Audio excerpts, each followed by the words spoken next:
பயிரம் பாஞ்சா கட்ட 20-30 வருஷம் தாங்க. ஏன் நாய்மாரே ஒரு கடிதாசி போட முடியுமா நாய்மாரே? நாய்மாரா? கங்காணி உன் கூலி என்னமா என்ன நாய் மாறுங்கிறான்?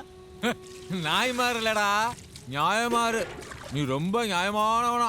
மொட்டை கணத்தை தலைப்பரட்டை தேடுறியா? அதெல்லாம் இருக்கட்டும். ஆனால் கடிதாசி போடணும்னா எழுதி கொடுக்க 2 அண்ணா, வந்தா படிச்சு கட்ட 2 அண்ணா. அந்தாக்கா ஆஸ்பத்திரிக்கா வா போ. வா வா வா. கூலியில் நல்லா வகையாக வந்திருக்கு. 2 போயல ஈசட்டி 4 ஒரு சட்டி உப்பு அரைப்படி கேப்ப தப்பக்கிழங்கு 4 கிழங்கு 4 ஒரு சிம்லி ஒரு கம்பளி. வா வா வா அடுத்தாள் வா. 100 வத்தை வெங்காயம் கருப்பட்டி